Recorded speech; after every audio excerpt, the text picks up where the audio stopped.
we've got everybody coming in here this evening. It's great to see everybody. Thanks for joining us tonight. How you doing, when we Gabe? do join, hey, how are you? Alan, how's it going? Doing good. Good. Nice to see you. Thanks You for too. joining us tonight. Thanks for the invite. Of course. Absolutely. As everybody probably knows by now, I mean, as you come in, I'm going to have you on mute, and we're going to take a few minutes here at the beginning before we get started, as always, just to kind of hang out, get everybody acclimated, situated, all that good stuff.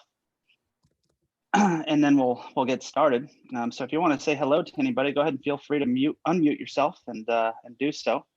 I'm really looking forward to tonight. It's going to be fun. What's happening? Hey, Mike, how are you? Or Scotty? Scotty, it's again tonight, huh?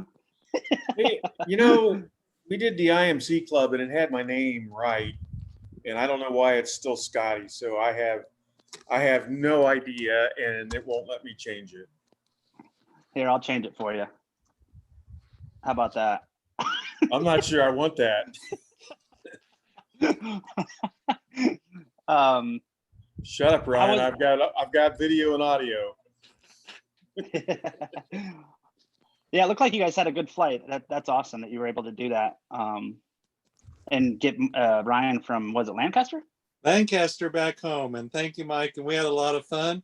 And great to see Martin from Iowa, and one of my pilot friends from Bravo here in Frederick that has actually flown with me. Brian Michael, thanks for stopping by and joining in tonight from the Hagerstown area. Thank you, Ryan. That's awesome. That's super cool. Hey, we're going to form a real flying club and buy a T6. Is that what I heard? Yeah, John, absolutely.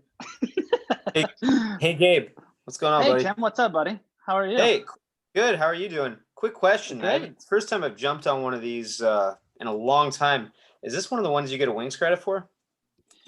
We didn't set this one up with wings credit this time, but there's going to be a lot of other things that might come about from this. So stay tuned to the end. But cool. This one is not registered for wings, although it could be. We just didn't go through the process. All right, cool. Well, look forward to the presentation. Yeah, thanks for joining, brother. Yeah, no problem.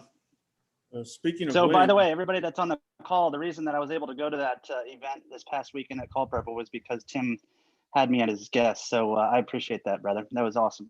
Yeah, no worries. Had a so good much time. fun. It was a blast. So you didn't buy a T6 yourself, Gabe? I see how it is, Tim. Hey, Mike. He didn't buy one, he bought two. Yeah, I'll tell you what, that is that plane is so much fun to be in, and just learned a ton over those few days, and the pilots are just super cool. So let's see. Looks like we have Cliff Davis on tonight wearing too. your flying suit? Do you want me to go put it on for you? Oh God! If you put yours on, I got to put mine on. And I feel like if I put mine on, Adrian probably wouldn't talk to me for a few days because she's like, "Are you serious right now?" I'm like, "Well, you know, I had to." why not? Yeah. No, it's awesome that everybody could join. We got a good crowd tonight, so thanks for everyone tuning in. We still have some people popping in here, so I'm gonna hang out for a few more minutes and go from there. Did anybody go flying in this IMC weather today out of Leesburg or any other airports around here? Krish did. Is Krish on? I don't see Krish on. I don't think he's on tonight. No, he's I went not. flying IFR in my CFI study notes. Anybody was curious. Nice. The Nice. head's been buried in it. That will do it. Let's see who else we've got on tonight. We've got Gary Shiflett's online with us tonight. What's up, buddy? Hey Gary, what's going on? Oh, not a whole lot. definitely not been as exciting last couple of days as it was last weekend. So Yeah, Gary, I'm gonna have to get with you offline. I have some news for you. interesting. That sounds fun. Yeah. It will be. Fun or Cliff, I saw- dangerous or both? Cliff, I saw that your friend, is it Heather, right? She had some, or who was the photographer? Nicole. Nicole, I'm sorry. Yep. That she had some great pictures from the event, it looked like. Yep. That was The awesome. balloon photographer. Yeah. Which event? So what's this What's event that? everybody's talking about? I must have missed it. Tim, all you, buddy. Oh, are you talking about the NATA formation event?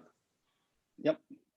Okay, so yeah, at Culpeper we had a formation clinic hosted by North American Trainer Association, NATA, and it's basically where it happens annually. So a bunch of T6 owners who are part of this organization, T6 and Navion actually, they show up to an airport where they do formation training, and guys go on maybe 3 or 4 flights a day and just, practice different formation techniques. There's ground school, there's a dinner, there's a PowerPoint. It's pretty intense. I mean, guys are pretty serious about improving their skills, getting their wing cards, lead cards, and it's a lot of fun. It's definitely humbling how much there is to know about aviation and flying, and just within this niche. Yep.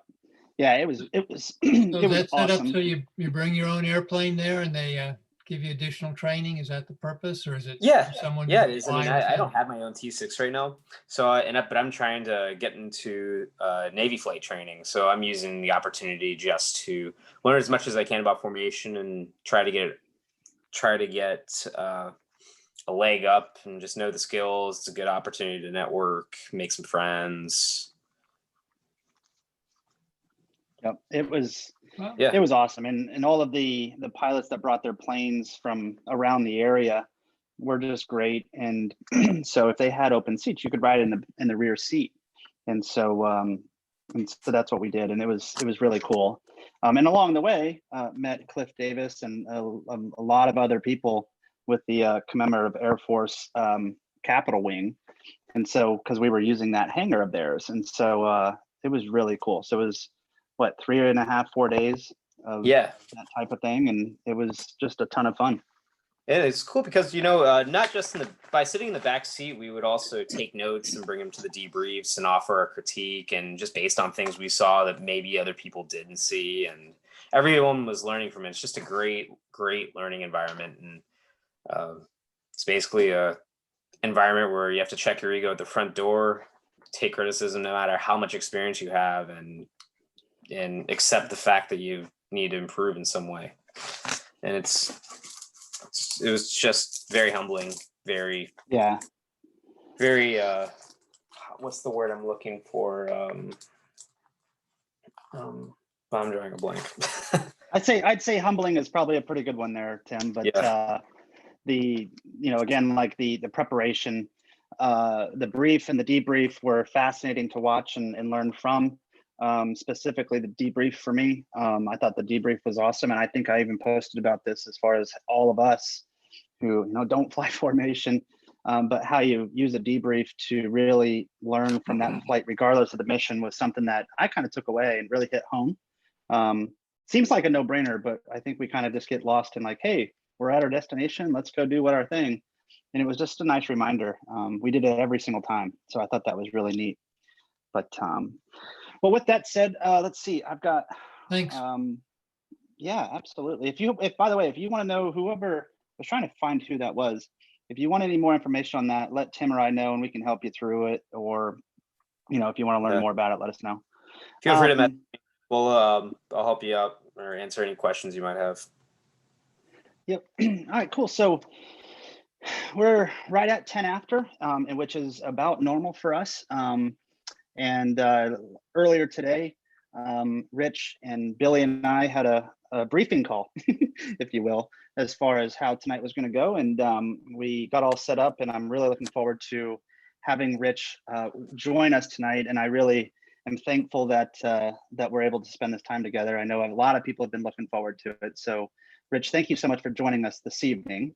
I want to share with everybody just a quick story in that for those of you who don't know this, back in the day, Billy Winburn, who is of community aviation, he's really the one that really started the idea of this community of a pilots club. And this goes back many years. And I just want to let you know that one of the reasons that we're able to do all of this is because he had the vision many years ago of putting together a club.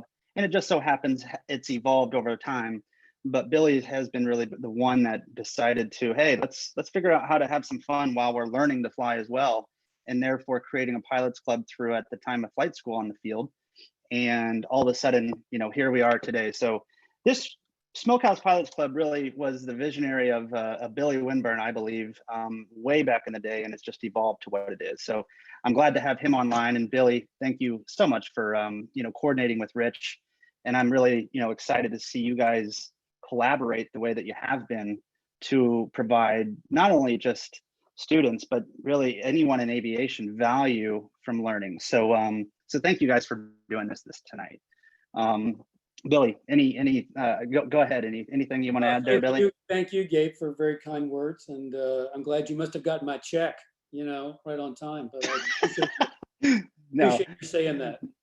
No, it's Billy and I have known each other for a long time. We actually went through IFR school together. He actually did the right thing and finished it. And, you know, I'm still working on that. But anyways, so to the main event, really excited to have Rich with us this evening. As you know, or probably have seen, that we're having two parts tonight, 2 parts over the next few days. So tonight is part 1, and Wednesday will be part 2. And again, we'll be at 8 p.m. On Wednesday as well. So with that said, I'm not going to take a lot of time to introduce Rich, because if I did, it could probably take the whole entire 1 hour that we have allocated. But I know a lot of us, specifically John Green, you had mentioned it'd be really cool to have Rich with us. So I'm super stoked that we do. With that said, Rich, I'm going to do you no justice if I actually went through and introduced you. So the floor is all yours, and super thrilled that you're joined us tonight. So thank you so much for being with us tonight. Sure. Thank you, Gabe, and welcome everyone. Good evening. I'm just switching over to everything here on my screen to get us going. And I see we have a lot of nice people in here, and I'm glad that when Gabe mentioned that this was not yet a Wings approved program, that I didn't hear a lot of people click off. So you're still here, which is great. So you might be wondering why the heck are we talking about primary controls? And a couple of reasons, actually. The first, of course, is that stick and rudder is an important skill set, and it's really fundamental to all of flying. So this certainly ties in with that. But also, if you think about elite athletes, whether they're sports, maybe somebody like Michael Jordan, or some of the elite airshow pilots you may have seen, Patty Wagstaff, Sean D. Tucker, what separates them from all of the other elite athletes? And really it boils down to that they spend even more time on the details, on the fundamentals. And so that's why I thought maybe it would be appropriate to have a review of the primary controls. But there's another reason as well, and that is that 85% of aviation accidents are attributed to pilot error. And this has been relatively constant. It varies maybe between 75 and upwards of 90%. But for the last couple of decades, pilot error has been 85%. And so from that standpoint, there are 2 elements involved. Of course, there's the aeronautical decision-making component, which typically are the early links in an accident chain. But then the culminating event is something that goes wrong with stick and rudder skills.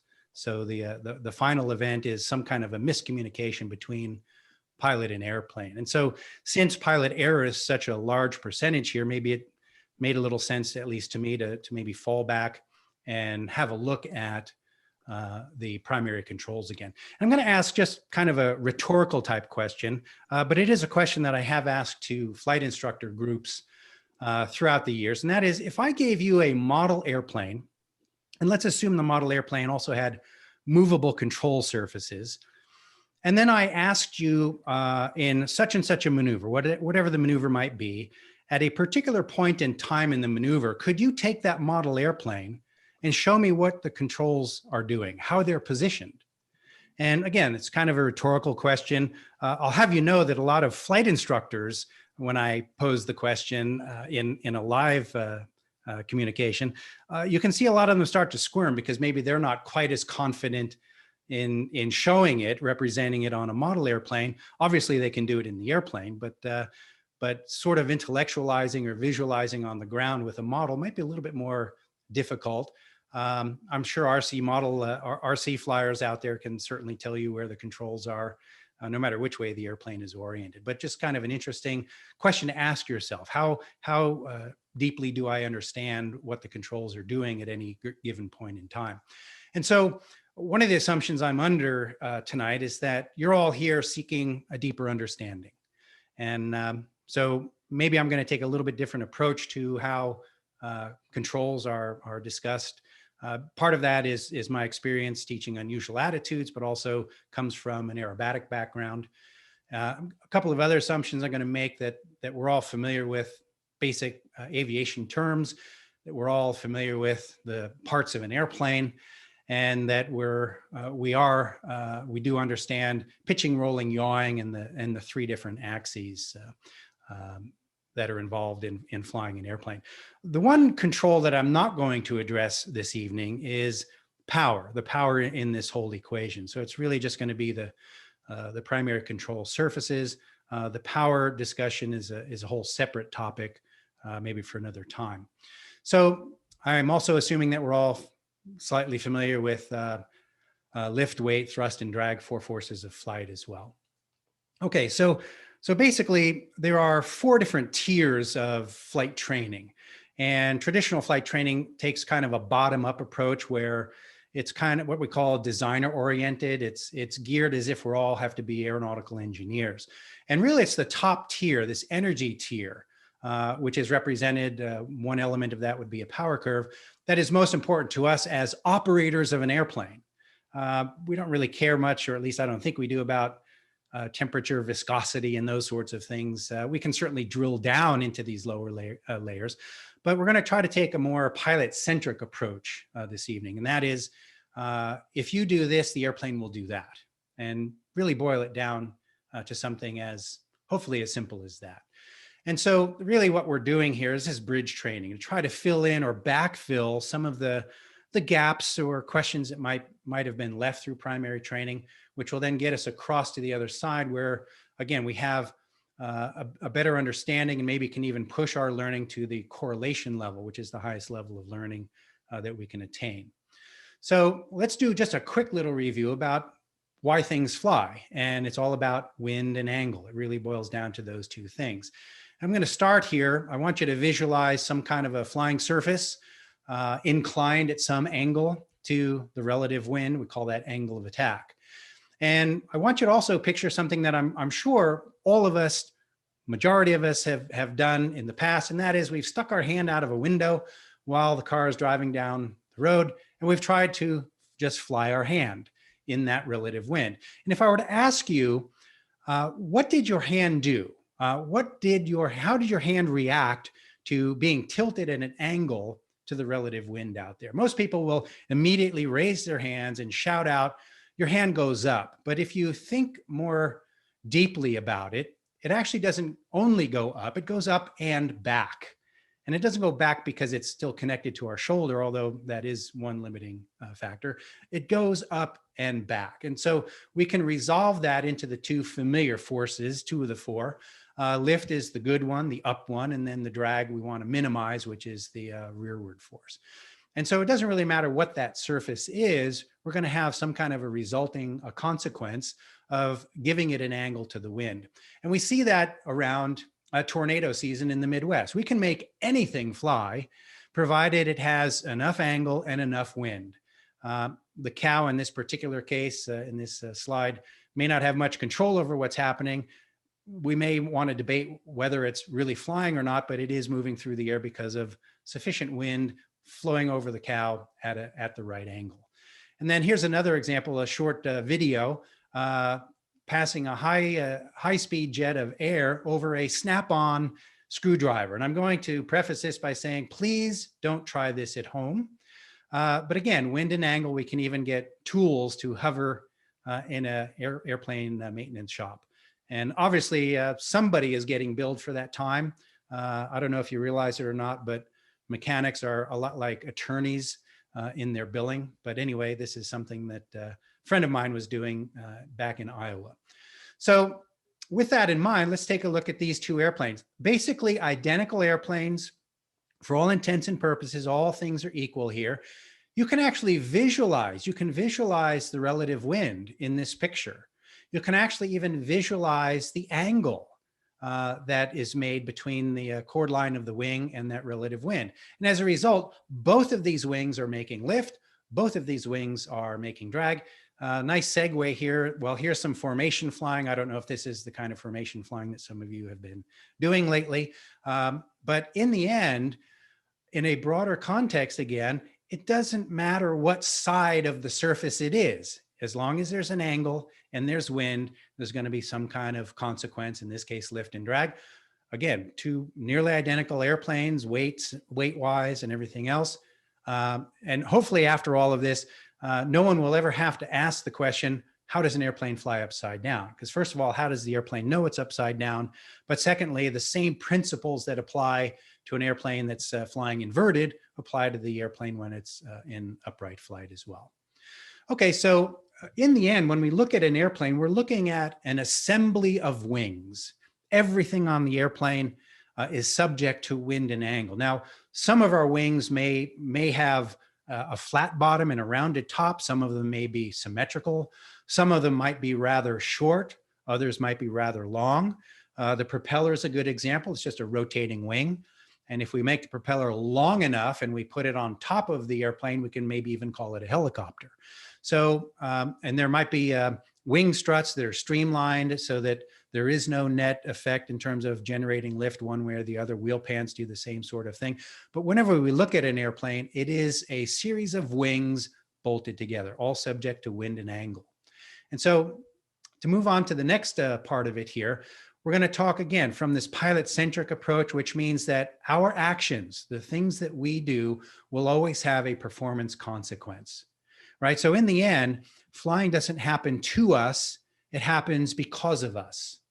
And so I hope that we'll sort of look at what comes next here with this, through this lens here. And so flying is a three-dimensional activity. And even though we might not spend a lot of time outside of what we call normal flight or something straight and level, plus and minus, it doesn't mean that we shouldn't have a bigger understanding of what's going on and how we interact with the controls and what that's going to result in with the airplane. And so I'm going to take an approach here. This will be kind of the template. We're going to talk about a particular control input, a control surface. We're going to talk about what is the visual cue that comes along with that control surface that's attached to it. We're also going to talk about, well, what changes and how do we know it's changing? How does it manifest? And then, of course, there'll probably be some secondary effects. Nothing is clean in aviation, or at least not a lot of things are clean. If we do A, there's going to be sort of a B, C, and maybe even a D secondary effect, a side effect that we might also have to take care of as well. And even though I'm going to focus on visual cues because most of our information comes in through our eyes, don't forget that sound and feel cues are important as well. And especially when you're flying in a visual environment, which general aviation is overwhelmingly done in a visual environment, sight, sound, and feel are far more accurate, particularly in the dynamic flight environment, than staring at instruments. Now, obviously, in the instrument environment, we have to shift gears a little bit. We have to think a little bit differently. We don't fly in the instrument environment, at least I hope we don't, the same way we do in the instrument environment, in the visual environment. And part of that is so that the visual information that is given to us through the instruments It's giving us as near real-time information as possible. But in the true look outside, stick and rudder environment, sight, sound, and feel are all important cues for us to develop and pay attention to. So let's take a look at the first one. And what we're going to do is, this will be the ailerons. We're going to do everything relative to us sitting in the cockpit. So I want you to all imagine yourselves sitting in the cockpit on a severe clear day, just flying along. So relative to us, ailerons, we talk in terms of left and right with the ailerons. And I want you to think in terms of the reaction of deflecting the ailerons in roll. So we'll call that roll, a lot of different words we use. What you'll notice is if you're looking out over the nose of the airplane, you'll see things rotate and roll from your head to your hip and vice versa. If you look down at the wingtip and you apply roll inputs, you'll see that wingtip move in a line from your head to your hip. So anytime you see this head to hip movement, we know we're rolling. And the cool thing about internalizing it, or at least making it pilot centric like this, is it doesn't matter what the attitude of the airplane is. If you're seeing head to hip movement, regardless of where you are in the three-dimensional space above the earth here, you are in fact rolling. And so how does that work? Well, of course, when we apply the ailerons, when we make an aileron input, typically we'll have differential ailerons, which means one goes one way, the other goes the other way. And you can visualize some airflow here. So let's say this is just prior to deflecting the ailerons, we have a certain amount of airflow, relative wind. We deflect the ailerons, which instantaneously changes the chord of the wings out by the wingtips, out where the ailerons reside. And you can see the result here. We've reduced the angle of attack on one wing, whereas we've increased the angle of attack on the other. Well, wind and angle means lift and drag. Of course, here we have a differential in those angles, which means we're going to have a differential in lift, which means, okay, there's a greater lift force on one side than the other. The airplane is going to respond by rolling. So that's kind of the mechanics of what's happening. And so in the end, our ailerons are our local angle of attack controllers, right? They control the angle of attack of the wings outboard where the ailerons are sitting. So we have an angle of attack controller that we call the ailerons. And so we'll call this angle of bank, I'll abbreviate it AOB, sort of in the normal flying mode. That's how we'll refer to it.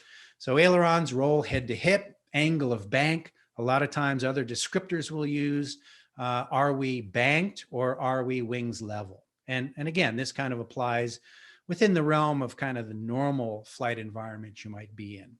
And then, of course, the secondary effect of applying ailerons is going to be adverse yaw.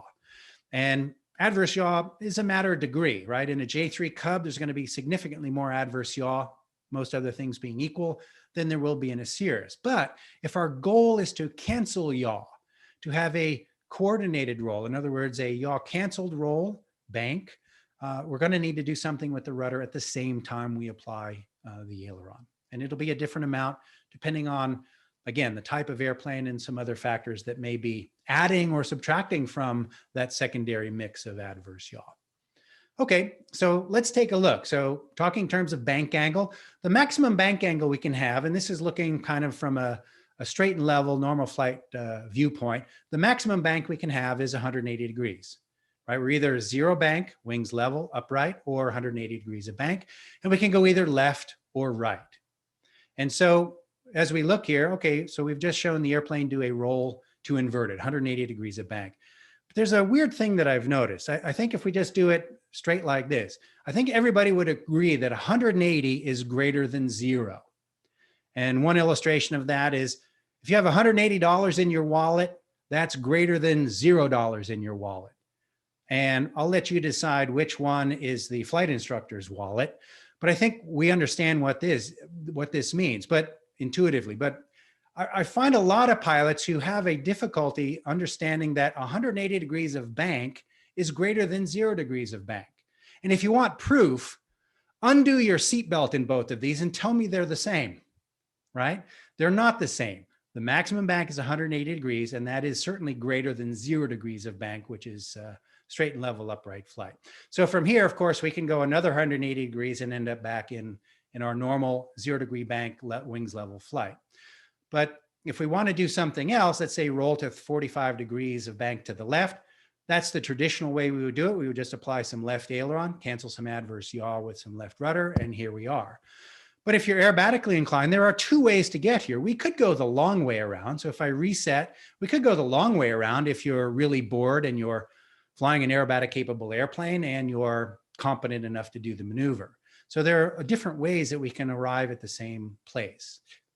So now let's look at how this applies roll when we're in a true vertical. So again, you're on your severe clear day. There's nothing but blue sky up in front of you. How do you know where you are?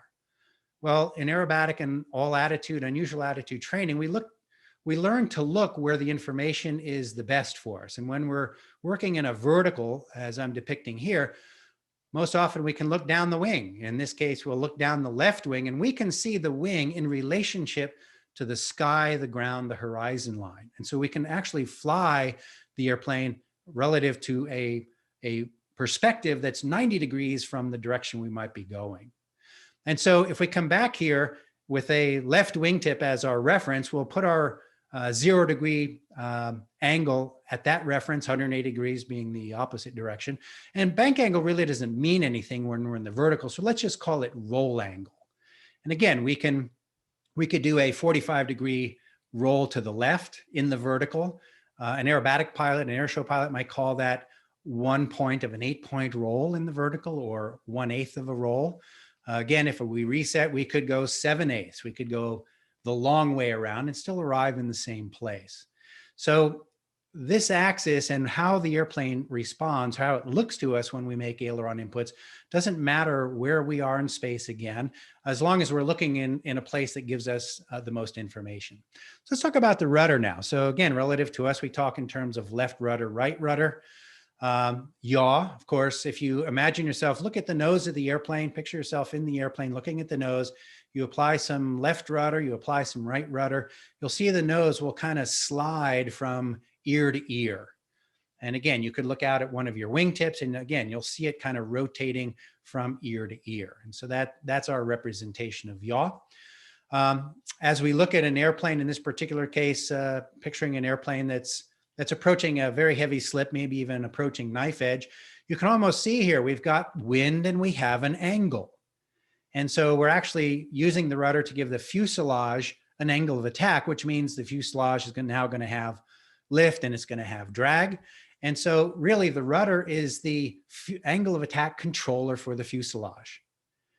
And so we will call this angle of side slip, just for lack of another of anything else. So we have angle of bank, we have angle of side slip at this point. So now if we come back here, we have our yaw ear to ear, left and right as the rudder we're applying, angle of side slip, and we will use descriptors when we talk about yaw. We'll use 3 different types of words. We'll use coordinated, slipping, or skidding flight. Now, the primary function of rudder in an airplane is to cancel yaw, to keep us coordinated. For most of the flying that we want to do, that's the most efficient way to do it. Cancel the yaw, coordinated flight. Now, of course, slipping flight has some benefits if and when we might need it. The most obvious case we learn is to maybe slip to lose extra altitude. Add some drag by putting the airplane in a slip, get a little bit more vertical speed out of the airplane. We might also use a slip to cancel a drift from a crosswind. How about using a slip if you were to have some kind of a control malfunction? What if you had a split flap? We better know how to put the airplane in a slip to counteract the yaw and roll that would be associated with that. What if you applied rudder and it got stuck, or you had a jammed aileron? Well, there's another case where slipping flight might be able to give us a measure of control over the airplane. When we get to the skid, there's only one real reason to ever skid an airplane, and that is a very efficient way to enter a spin. And I'm going to say I saw on the list here for tonight's webinar, one Paul Stowell. And if it is the Paul Stowell, man, you guys have a resource in your group that's tremendous. If you want to know anything about the NASA General Aviation Spin Test Program from somebody who was there, ask Paul to give you a talk, right?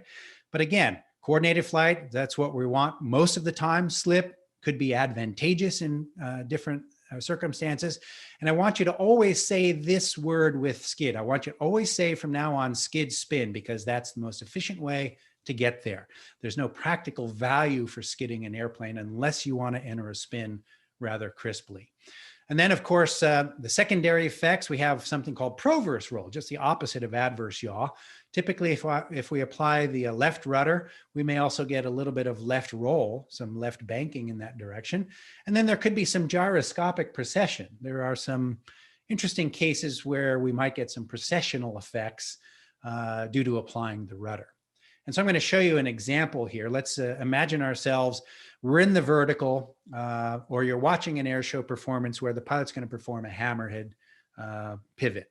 And so in the hammerhead, we've got our yaw angle. So we've got 0 degrees of yaw in front of us, 180 degrees of yaw behind us. We can yaw to the left or to the right. Most airplanes, the way they're set up, engine and clockwise turning props, we're going to hammerhead to the left side. And so in this particular case, we're going to go pretty much to 0 speed and 0 G at the top. We have slipstream from the propeller still in our favor. So at some point, we're going to, around there, we're going to pivot to the left by applying full left rudder. As the airplane does that, we're going to see all the secondary effects. There is going to be a proverse roll, which is going to require right aileron in a hammerhead pivot to keep the airplane in the same geometric plane.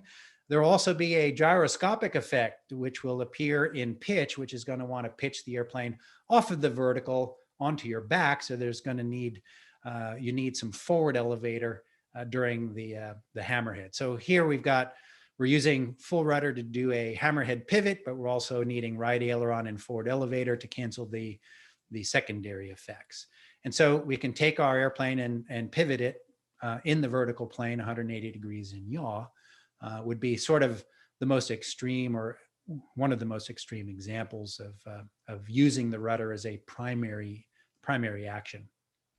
Let's come back to the elevator, which let's think in terms of fore and aft. And I want you to think not in terms of up or down in terms of the response, but we pitch toward our head or toward our feet, head to feet. Some people like nose to toes, head to feet. It's all the same thing, whatever works for you. So again, you can imagine yourself in any attitude in the airplane. Where do you want it to go? Toward your feet or toward your head? And you're going to apply the elevator accordingly. And so in this particular case, the airplane is approaching a vertical climb. It's moving upwards on the screen. Again, you can kind of visualize the wind and the angle. It's a relatively small angle here, but we can actually visualize it. And what we find is the elevator, of course, is the angle of attack controller of the main wing of the airplane. And so everything, all of our primary control surfaces, whether it's the aileron, the rudder, or the elevator, they are all angle of attack controllers. And we get different results with different controller, if you think of it that way. And typically we just call this AOA. So usually when we're talking AOA, we're assuming that we're referring to the main wing of the airplane. But again, the airplane is nothing but an assembly of wings bolted together. So if you're going to talk about something else with its AOA, you might want to be a little bit more specific about it. So again, pitch head to feet, angle of attack. Well, how does that manifest? How do we know the angle of attack is changing? Changes in speed, changes in G load, changes in our attitude, changes in our flight path. Now, not all of these things might be present, but if we think about a loop as an example, in a loop, all 4 of these things are going to be changing. But if we think about a level turn, constant speed, constant altitude turn, we're going to have a greater than 1 G. We're going to have a continuously changing flight path. So we don't need all 4, but generally we'll have 2, 3, or 4 that are involved. And by and large, if at least 2 of those things are changing, we know angle of attack is on the move as well. And we have a whole bunch of different secondary effects. We have rigging and engine effects. Now, of course, to take some of our workload off, airplane designers have set airplanes so that we can basically fly hands off in level flight. But then we have to do more of other things when we're not at that particular set point. As we get into slower and slower flight with higher and higher amounts of power, we're going to have greater and greater engine effects that we're going to need to cancel. And on the other side, if we push the airplane nose down into a faster and faster dive, say approaching between VH and VNE, we may have some rigging effects that are going to require some adjustments in rudder as well. In the typical case, slow flight's going to require some right rudder. High-speed flight's going to require some left rudder, all other things being equal. We can also have some precessional effects. If anybody is flying a tailwheel airplane or is contemplating a tailwheel checkout, you may learn on takeoff to physically raise the tail of the tail dragger during takeoff. There will be a precessional effect that is additive to all of the engine effects it's going to require during that transition from the wheel on the ground to the wheel coming up to the takeoff attitude, additional right rudder in most of our airplanes. That's a precessional effect. And interestingly enough, pitch can affect the angle of bank. And we're going to see an example of that in a moment here. So let's have a look at pitch angle. And again, our maximum pitch angle in this case is 90 degrees. We can't go any more than 90 degrees up or 90 degrees down.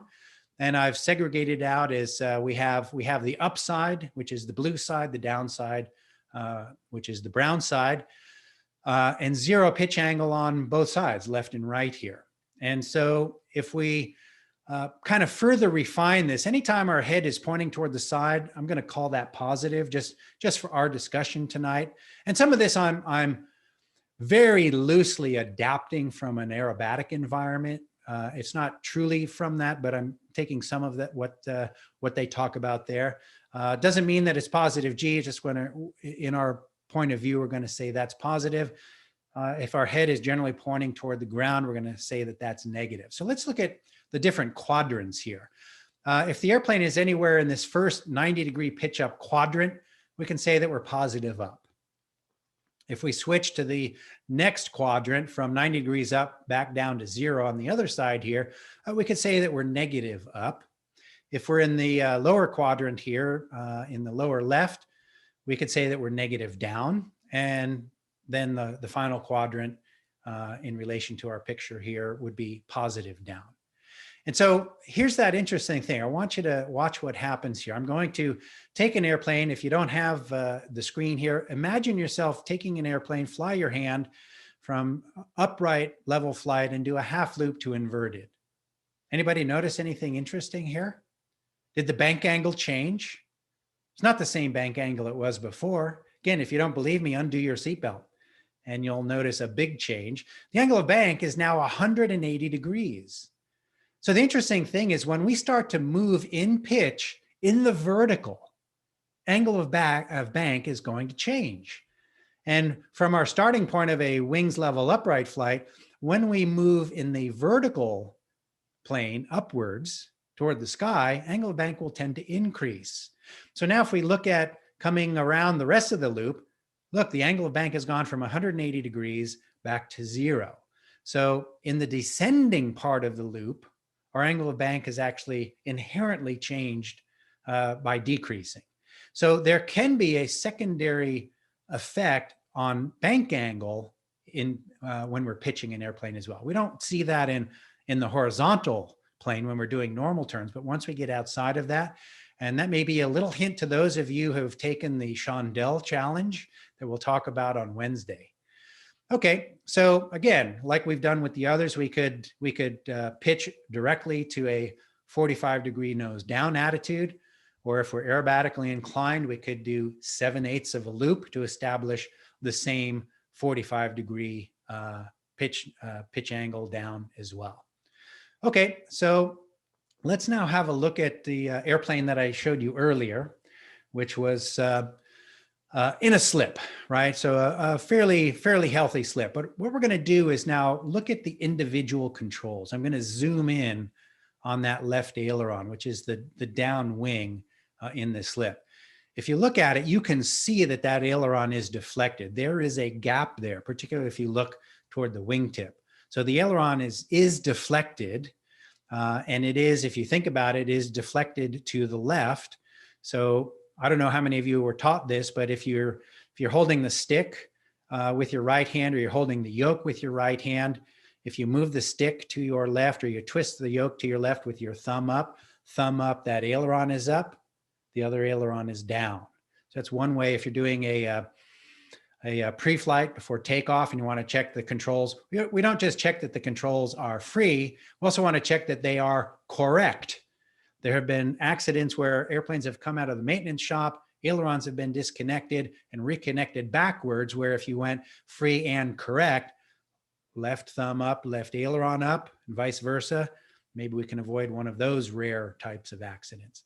If we now zoom back to the tail, you can see that there's a lot of rudder being applied here, a lot of rudder deflection, giving a fairly healthy angle of attack to the fuselage relative to the wind. And then if we look at the back at the elevator, I'm zooming in at the skyward portion, skyward half. If you look back there, you can see daylight in the elevator gap there near the leading edge. And if you think about it, that's actually applying forward elevator, down elevator, if you think of it like that. I'll leave it up for maybe discussion or for you to think about why in this particular slip, why is the elevator being pushed forward? So there's an interesting discussion we could have on that if we want. So here's what I'm going to encourage everyone to do. If we're going to fall back to kind of paying attention to details, back to the fundamentals, next time you have an opportunity to fly, anytime you have an opportunity to fly, let's go more general than that to start with. Pick something that you're going to at least pay attention to. Pick something that you're working on, right? Whether it's tightening up the speed or flying a better pattern, whatever it might be. It doesn't have to, we don't have to fix everything, but let's pick one or two things. And even if we're going for that $100 hamburger, what are we going to do? What are we going to fix on our way? Tighter on heading, whatever it might be. But go out, next time you're out flying around and you're looking for something to do, experiment. Move the ailerons, see what they're doing. See the head to hip movement. Look at the wingtip, see the head to hip. Put your feet flat on the floor. Move the ailerons and see the adverse yaw. Feel it in the seat of your pants. Listen to it.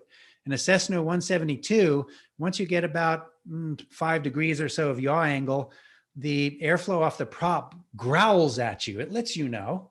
So experiment. Try to isolate each of the 3 controls and see what are they doing. See if you can figure out the secondary effect. And then the complicated part of flying is that typically we're doing all 3 things at the same time. So there are net secondary effects that we have to figure out how to fix. And it's usually not by staring at something in the cockpit like the slip skid indicator. It's about looking outside if we're in a visual environment and truly bringing stick and rudder, sight, sound, and feel senses to it. Visualize, sit at home, practice on a flight sim on your desktop, or go see Billy out where he is there, Redbird.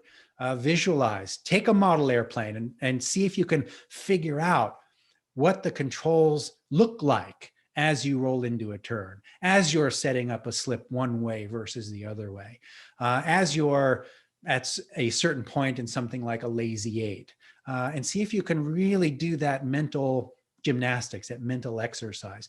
And then come back to forums like this and share. One of the best ways is to do the hangar flying, but hopefully it's not some of the hangar flying, which has so much false information in it. Get together and talk and kind of share your experiences, but have a common basis from which to do that. Maybe some of the common language that I've tried to inject here this evening. What we're going to do on Wednesday is take kind of this same idea with the controls and then talk about learn to turn. And most everybody might be thinking about turn as one thing, but we're going to use it in a broader context. That'll be 8 o'clock on your time, East Coast time, Eastern Daylight Time. And then I'll say that if you want to go to communityaviation.com, Billy's setting up our opportunity to do a couple of other courses. That'll be a max of class size, 10 people, about an hour, cost $19.95. Pitch plus power equals performance. I said this particular talk on primary controls is everything but that. And then really the part 2 to primary controls is exploring what is the real meaning of pitch plus power equals performance. So we're going to add power into the equation, power into the primary controls discussion. Then the other one is to talk about a pilot's guide to all attitude training, whether that all attitude training is spin training, upset prevention and recovery training, aerobatic training. What do you need to know? You need to be a savvy shopper, and you're in charge as the customer, and you should know as much going in as possible so that we can be done safely and have a maximum enjoyment experience for your dollars.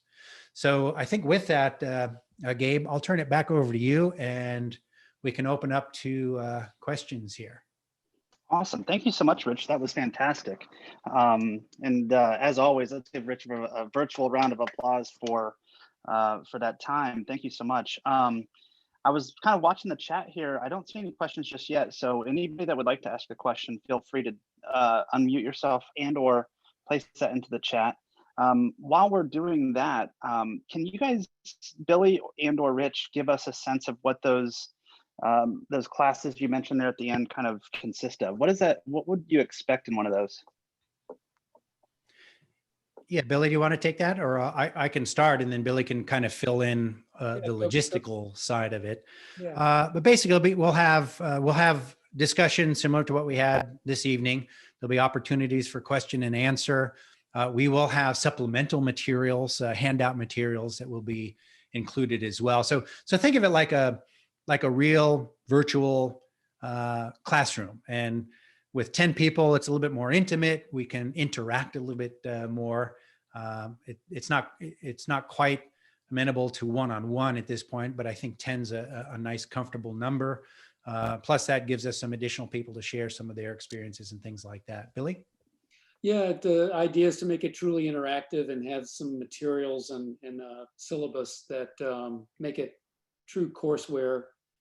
And what we're doing is refining this, and in all likelihood, this would include Wings credit as well. We'll put it up for approval for that. But it's, again, to be highly interactive and allow for as personal as you can get with a small group. Awesome. Cool. Thank you. I appreciate that. We do have a question here in the chat, which is, can you describe what happens when you do a hammerhead to the right? Okay, so I'll take that discussion in two different directions. To do a true pure hammerhead, you need a single engine airplane, first of all, in the vertical, where the pivot occurs at 0 speed, 0 G. And so from that standpoint, you need something to pivot against.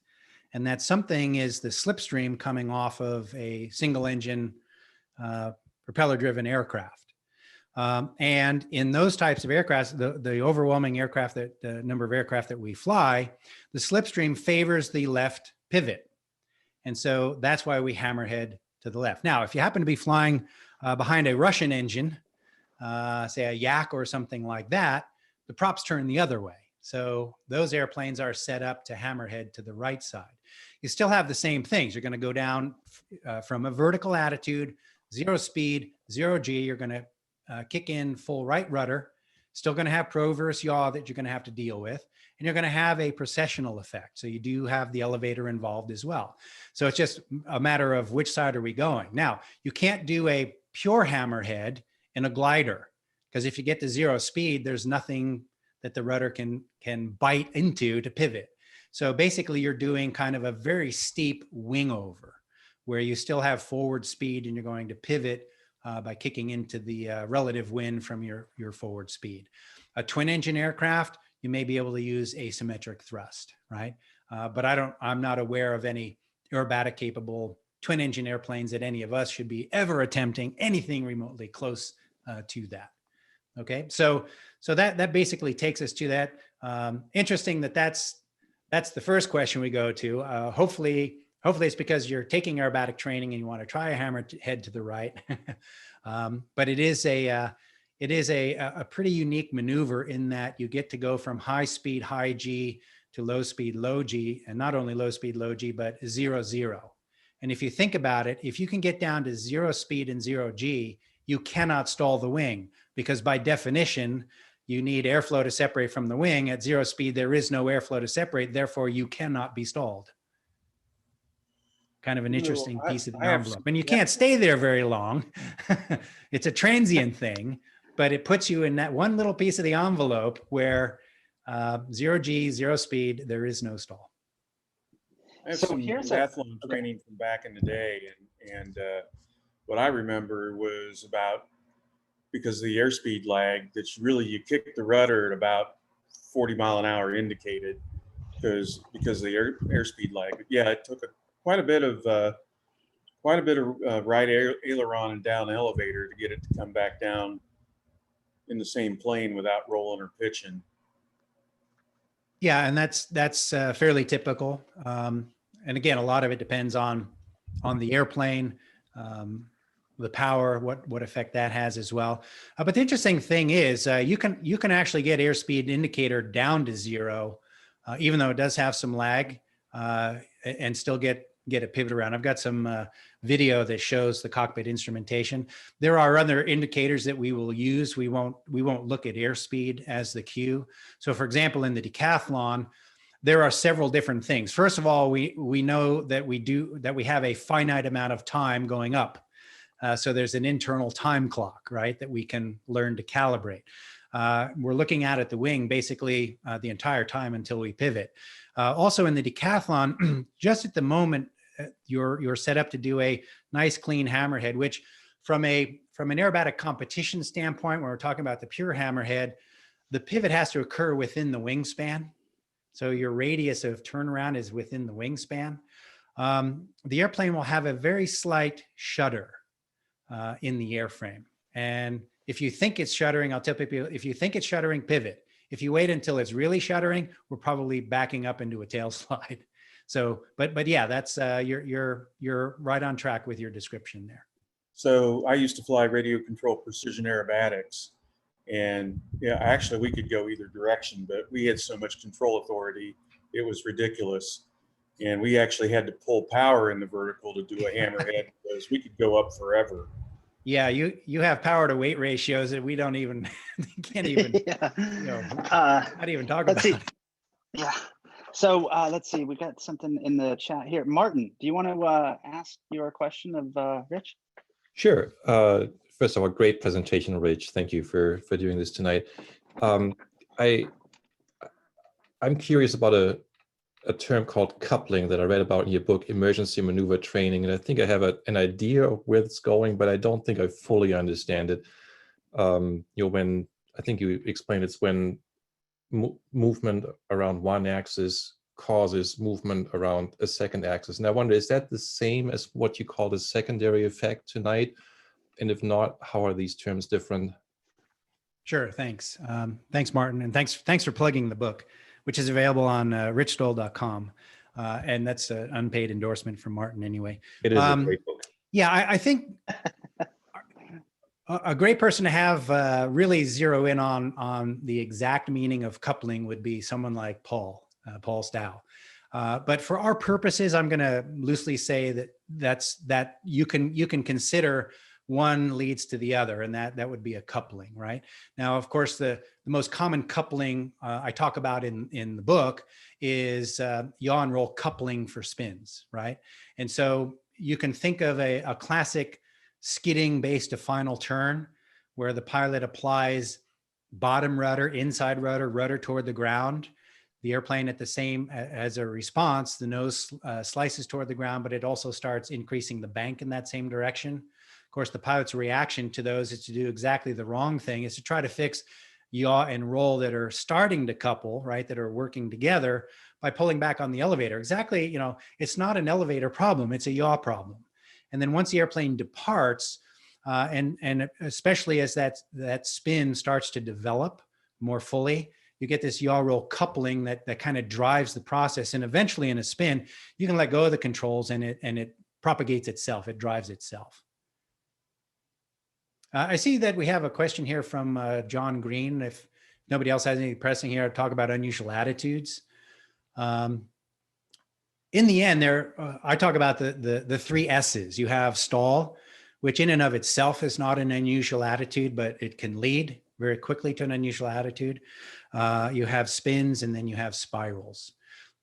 We fix a stall. Primary recovery is move the elevator, right, in a different direction from where you were moving it, right? Lower the angle of attack. That's the primary thing. There are other things that we want to do, but that's the primary thing. If we're spinning in our typical light general aviation airplanes, then we're going to be shifting our focus ultimately to probably the rudder as the primary input. Other things we have to do around that, but it's a different control surface that becomes important when we're spinning.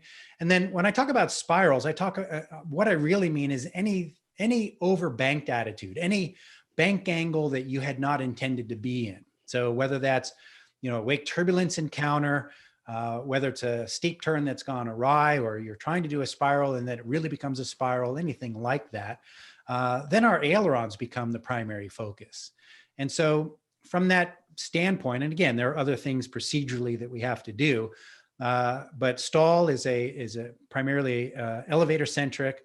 Spin recovery for us in our typical light single engine GA airplanes going to be rudder centric, and then roll recovery is going to be aileron centric with other things that we're going to do, which makes it kind of interesting from this broad perspective.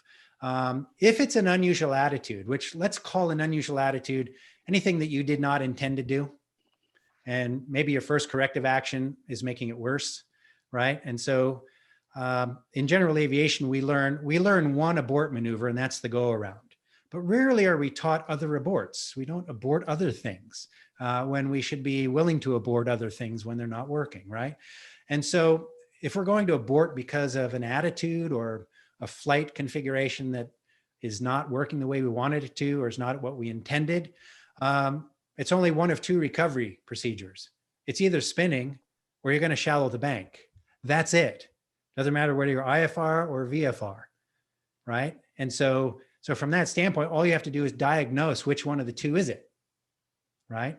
And if you want to think about it from an instrument perspective, if you're flying in the instrument environment, the good news there is the spirals far outnumber the spins, whereas in the visual environment, the spins far outnumber the spirals. But you can think about, well, what are the indications, right? If you're in the instrument environment, and of course, if it's an unusual attitude, whether it's a spin recovery or roll recovery, let's assume that the instruments that tumble are tumbling, right? So they're no use to us. So we go back to the basic things, right?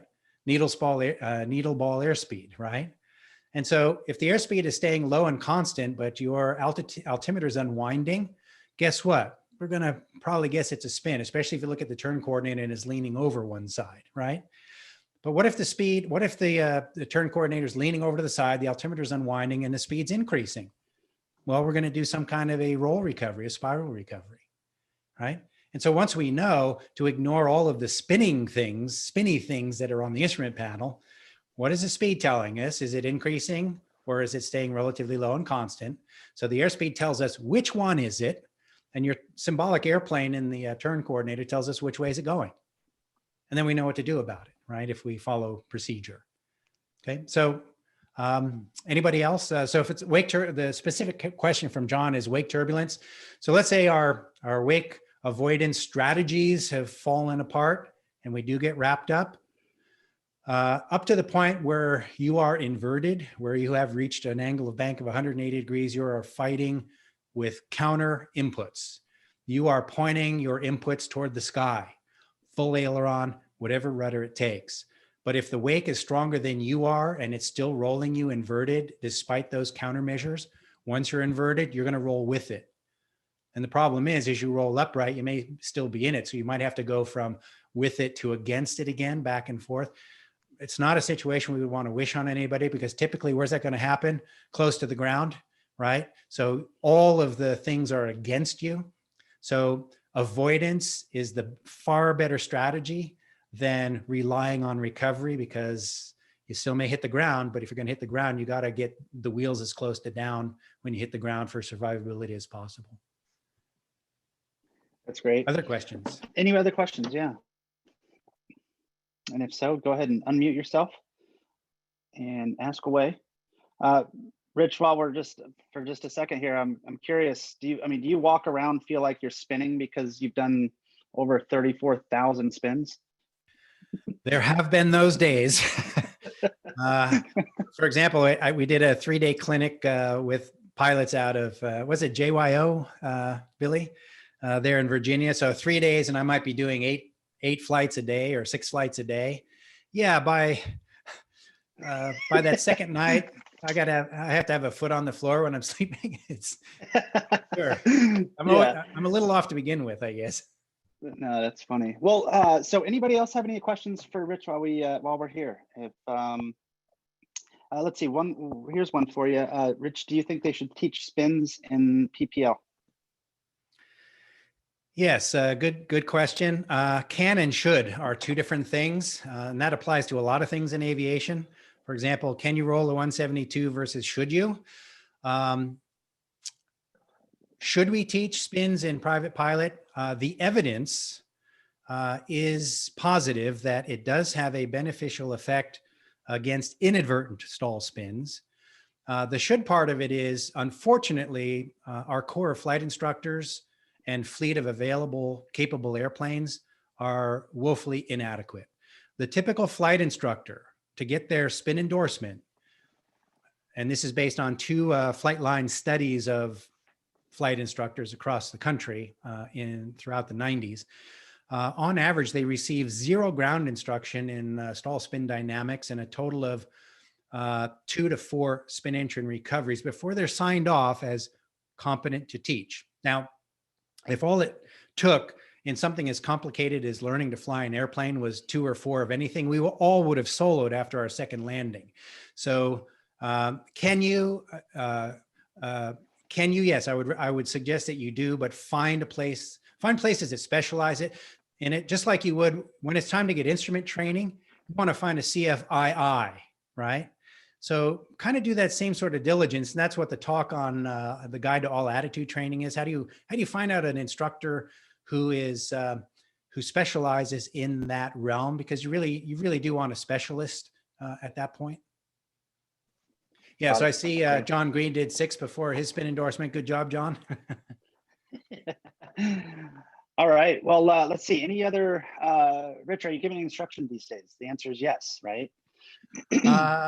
I am doing this kind of instruction. I've been on sabbatical from in-airplane instruction for 2 years for a number of different reasons. So at some point I'll probably get back in the airplane, but for now I'm trying to do more of these broader reach things because I've taught enough other instructors to do what I do, and so let them do that and see if I can reach broader audience. That's great. So what I want to do is probably start wrapping up here. If there's any, one last question here from anybody, but by the way, it looks like John Green did 2 spins with you, Rich, if you recall that, out of all of the flying that you've ever done. But yeah, that's pretty cool. All right, well, it looks like I don't have anything else in the chat. We're going to be back here again on Wednesday night at 8 p.m. And we're going to be doing, let's see, it's the Learn to Turn Part 2. Learn to Turn. And anything that, Rich, before we go, anything that we should be thinking about as everyone on the call coming to that conversation as to, maybe questions we should be asking, things like that, just any preparation that we should think about? Yes. If you have a chance to fly between now and then and you have a chance to experiment, that would be great. Take that Shondell challenge if you haven't. That's posted on your Facebook page, Facebook group. But here's the question I'm going to ask that will answer then, and then we'll shut it down, okay? What is the primary control surface you use in the turn? And we'll figure out the answer to that on Wednesday. All right. Well, cool. Well, Rich, thank you so much for part 1. This has been fantastic. I want to thank everybody who has joined us tonight, and we will see you on Wednesday. And I hope everybody that is here can join us, and anybody that was on Facebook Live, join us over on the Zoom call so you can join the conversation. But thanks for joining us tonight. Thank you, Rich. See ya. Thank you. Great job. Thanks. Thanks, Gabe. Thanks, Rich. Thanks, everybody. See you guys. Yep. Have a good night, everybody. Be safe out there.